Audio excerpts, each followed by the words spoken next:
Mr. President, distinguished colleagues, hindi na po band-aid solution ang ating kailangan. Hindi po natutuwa yung mga kababayan natin na dinadala natin sila sa evacuation center. Kahit may dala po tayong relief goods, hindi na po sila natutuwa. Di naman po nila gusto yun eh. Di naman po nila gustong pumipila lagi para makakuha ng relief goods, Mr. President. Wala na pong gusto na pumipila para makatanggap ng relief goods. Ang gusto nila, solusyon. Hanggat wala po tayong klaro, Ginoong Pangulo, hanggat wala po tayong klarong solusyon o master plan, mananatili po itong unli baha.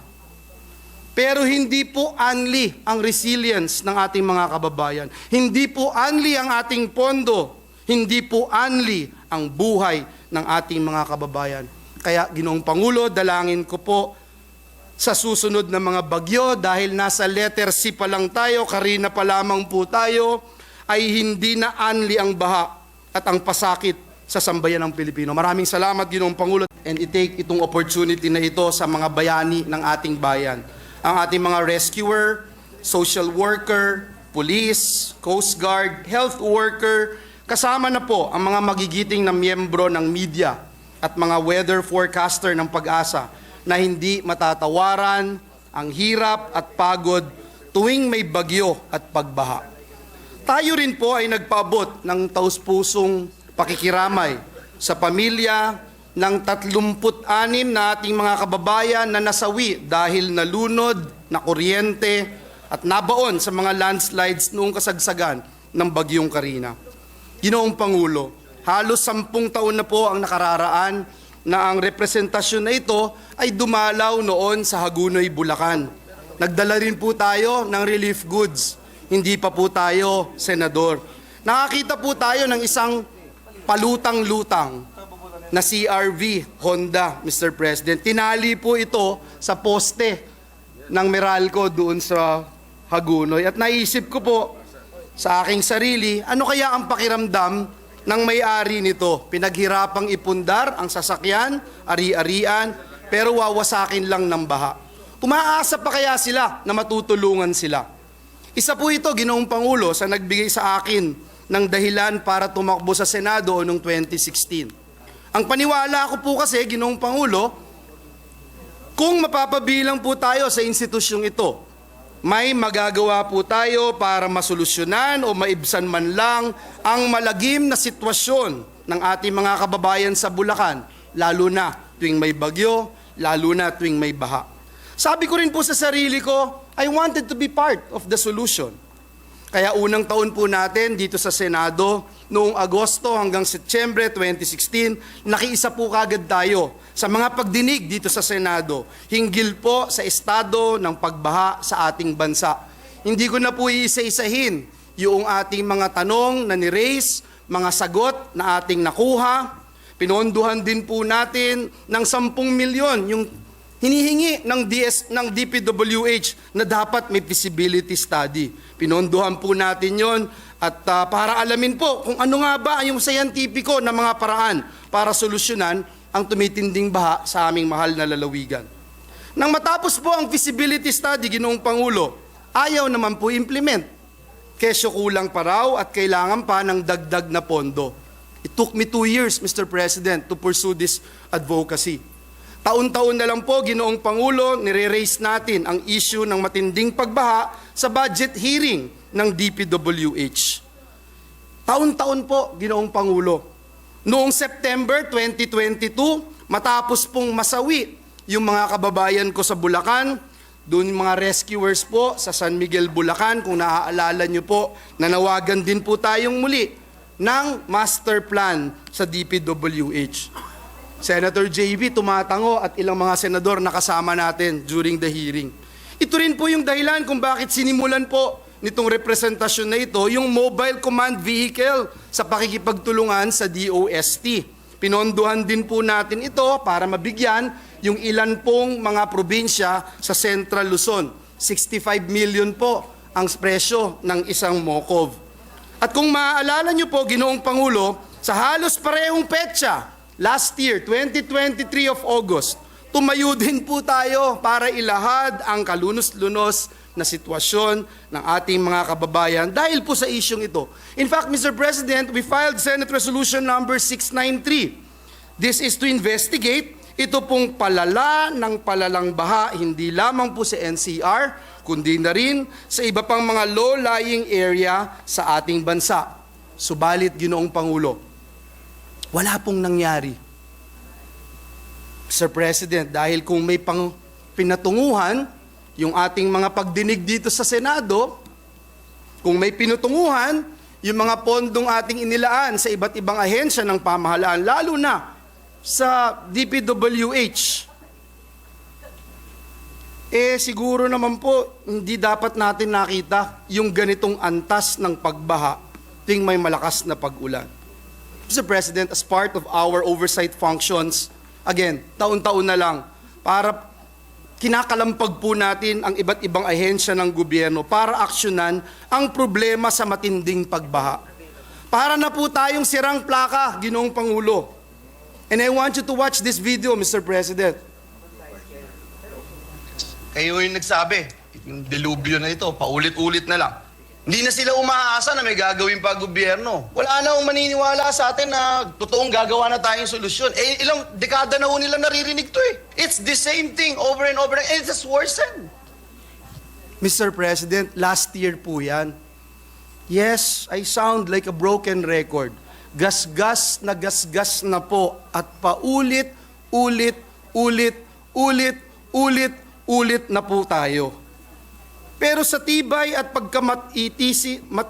matiisin ng ating mga kababayan, kakayanin pa, pero wag naman po sana 10 taon ulit ang hihintayin natin. At ganito pa rin ang ating sitwasyon. Dahil kung walang magbabago at hindi natin masusolusyonan ang pagbaha, tatanungin ko po ang bawat isa sa atin, maging ang aking sarili, ano pa nga ba ang silbi natin dito sa Senado? Noong pong nakaraang Lunes, Mr. President, ang Pangulo ng Republika ng Pilipinas ay nag-deliver ng SONA at sinabi po niya na mahigit 5,500 flood control projects ang natapos na at marami pang ginagawa sa buong bansa. With what happened last week, Mr. President, this representation can't help but wonder, is the President being misled by the people around him? Nasaan po itong 5,500 na flood control projects na natapos na ng DPWH? Karamihan daw po ng proyektong ito ay nasa Metro Manila. Pero nakita naman po natin kung paano pinalubog ng baha, hindi lang ang mga kababayan natin, kundi ang maging mga bus, mga truck, at lahat ng na-stranded sa mga kalsada dito sa ating bayan, lalong-lalo na sa Metro Manila. Last year, Mr. President, ipinagmalaki pa sa atin ni Secretary Bonoan ng DPWH na magiging game changer ang flood control project ng DPWH sa Central Luzon. Testigo po yan, si Chairman Revilla, si Senator Coco Pimentel, ang ating Senate President ngayon, Chis Escudero. Ito po yung sabi ni Secretary Bonoan last year. The Central Luzon Pampanga River Floodway and San Antonio Swamp Ring Dike, Your Honor. This will be the major project that will actually we think will be able to contribute significantly to address the flooding problems in Bulacan and Pampanga. So you have the timeline here when we will start? Mr. By next year po siguro, we are hoping that we can start this project. This will be the major project in Central Luzon po. I'm counting on you, Mr. Secretary. Major project, Mr. President. A week after, isang linggo po matapos niya sabihin ito, we inquired about it during the budget hearing. Kasama ko ulit si Minority Leader Coco Pimentel nitong oras na ito. And we learned that it's merely a proposal that has not yet been approved by NEDA. Ito po ang clip, video clip. During the hearing, And for some of our colleagues who were not present during the last hearing conducted by the Committee on Public Works, headed by Senator Bong Revilla, the answer given to us in the Senate by Secretary Bonoan in addressing the flood control program is that they would have a 60-kilometer floodway program being financed by the Asian Development Bank. That's what we were told. And according to him, this is a game changer. This will address the flooding in Bulacan and the nearby provinces. That's what they said. That's what he said, Your Honor. So I'm just quoting the Secretary. Ngunit, Ginoong Pangulo, kaninang umaga, napakinggan ko po ang General Manager ng MMDA na si Yusek Procopio Lipana. May sinumiti na daw po sila na terms of reference sa DPWH para sa Drainage Master Plan ng Metro Manila. Ibig sabihin, Ginoong Pangulo, hanggang ngayon po pala, nasa proposal stage pa rin sila. Samantalang matagal na po nating alam nating lahat na antiquated o bulok na ang ating mga drainage system at light to medium na baha na lang ang capacity ng mga pumping stations dito sa Metro Manila. Mr. President, sinabmit na yung NEP kanina. Kanina lang natin nakita sa NEP yung proposal na ito. Feasibility study, 15 million for Metro Manila. Pero yung feasibility study na sinasabi ni Secretary Bonoan, wala pa din po. And by the way, babanggitin ko rin po, nandito na rin ang chairman ng Finance, Senator Grace po. 27 billion ngayon ang feasibility study na hinihain sa atin ng DPWH. Feasibility study ulit, Mr. President. Kaya kailangan naman po siguro magpaliwanag ng DPWH. Mr. President, kaninang umaga rin sa ating chat room ng mga senador, ang no less than our Senate President reported to us that DPWH is saying na kaya bumaha dito sa atin, lumakas ang baha, ang sabi po nila kasi hindi na-switch on yung pong makina dahil wala pong fuel. And it's black with trash. Yun din po yung nireport sa atin kanina at nakita ko several of my colleagues giving all mainit na ulo na emoji, galit na emoji, etc. Mr. President, wag naman po sana sa susunod na pagdinig natin, sorry na lang uli at sasabihin malakas kasi ang ulan. Mr. President, we wanted to find out the real status of our flood management master plan. Has it been reviewed? Has it been updated to respond to our changing times and needs? Last year, Mr. President, we allocated roughly 280 billion for flood management and mitigation projects under DPWH.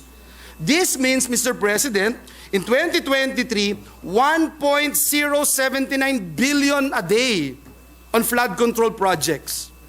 Ngayong taon po, 2024, mas mataas po ang inilaan na budget ng Kongreso para sa DPWH alone. Dito po sa flood management, nasa 1.35 billion kada araw ang pondo ng DPWH. Pag pinagsama-sama nyo po, kaya ako po nilagay po dyan, Flood Management National Government Budget.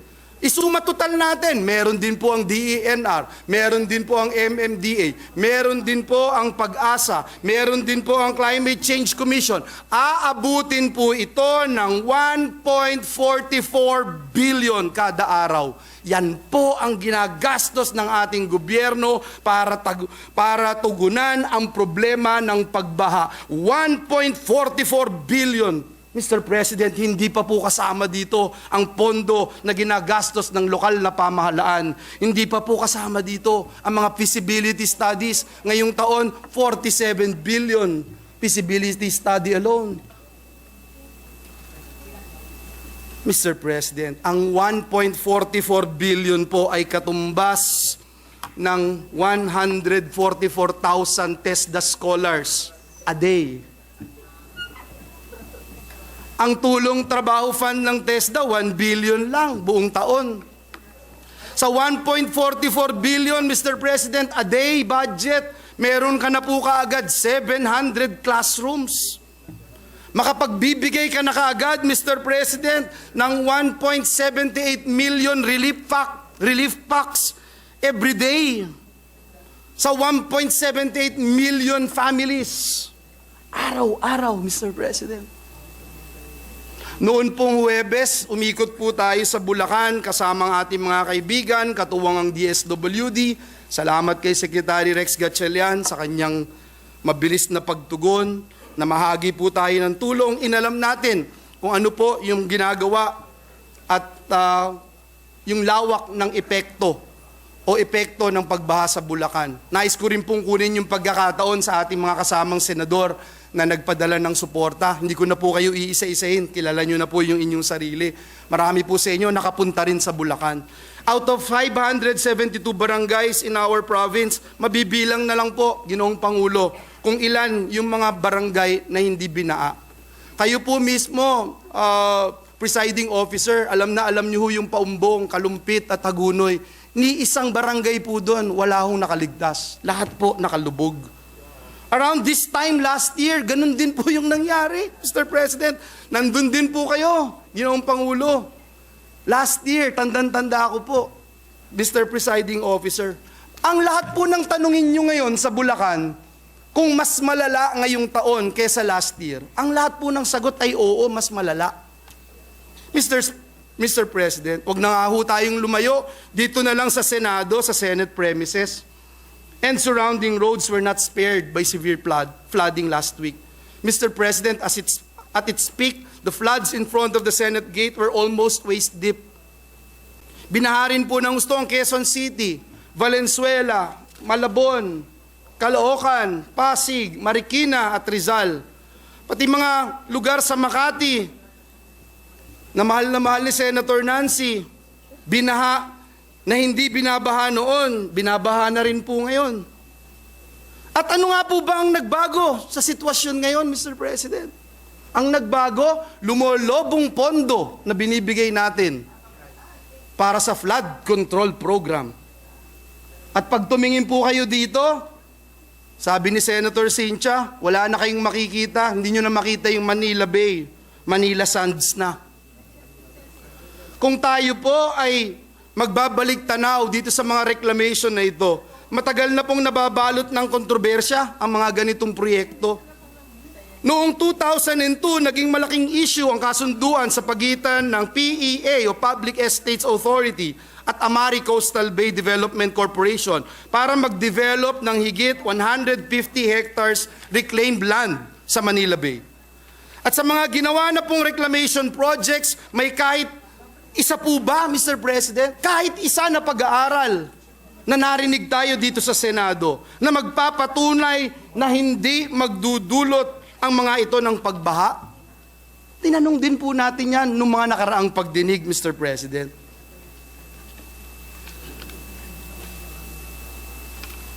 May we show the clip? Yes or no lang, Secretary.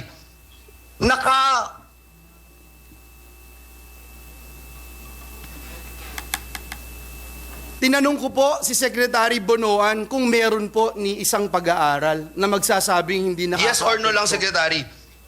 Naka-apekto po Kakasama ba? ba? Yun. Hindi, naka-apekto. Oh, Ito lang muna. naka-apekto. Huwag una yung ngayon, ha, Secretary. Sige. Doon na tayo sa past. Dito sa ginawang reclamation dito. Ito, kitang-kita natin dito yan eh. Nakasama po ba? May pag-aaral. If you say na hindi nakasama o hindi nag-worsen, I wanted to see a empirical data or any study that says hindi naman nakasama. Okay naman po yung pagdahaloy ng kwan dito sa kwan. I think Secretary, nakasama po ba? Tumaas po ba yung baha? I cannot offer an answer, Your Honor. I'm sorry.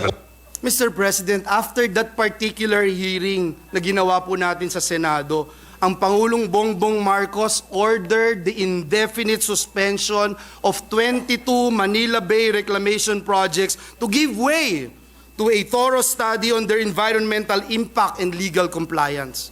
However, Mr. President, just 3 months later, DENR announced that 2 out of 22 reclamation projects were able to pass their compliance review, leading to the approval of the project's resumption. Ginoong Pangulo, tuwing tumitingin po ako sa Manila Bay, laging may kurot ngayon sa aking puso.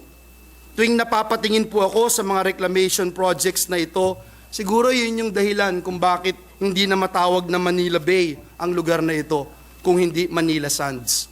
Mr. President, hindi po pwede na sasabihin na lang po natin sa taong bayan, malakas kasi ang ulan. O di kaya maraming tubig ang ulan na dala ng bagyo. Hindi po ito katanggap-tanggap, Ginoong Pangulo. Hindi naman po tayo nagpapanggap na eksperto sa usapin na ito, pero wag naman po sana nating gamiting dahilan ng climate change. Magpapagawa ka ng proyekto tapos sasabihin mo, hindi mo alam kung uulan, hindi mo alam kung babagyo, hindi mo alam kung babaha. Flood control nga po yung proyekto eh. Hindi ko na ho alam kung ano ibig sabihin ng flood control pag dinefine nyo, Senate Minority Leader. Hindi ko na alam. Ano ba yung control na tinatawag? Parang walang baterya yung control. Wala kahit katiting na control tayong nakita nitong mga nakaraang araw. Wala po bang mga datos o pag-aaral na makakatulong sa pamahalaan para implement ito? At ngayong taon po, tinignan ko na po yung NEP. 1 billion a day pa rin. Mr. President. Alam nyo, sa Bulacan, kahit po ang mga kalsada na hindi madaanan dahil sa baha 10 or 15 years ago, and I'll say this, looking at each other's faces, looking at each one of you, eye to eye, Mr. President. The past 10, 15 years ago, yung parehong mga kalsada na not passable pa rin. Ewan ko po sa inyong mga lugar, Ginoong Pangulo. Ewan ko po sa lugar ng ating mga kasamahan dito sa Senado. Ang tanong ko lang po, hanggang kailan ba tayo gagawa ng feasibility study?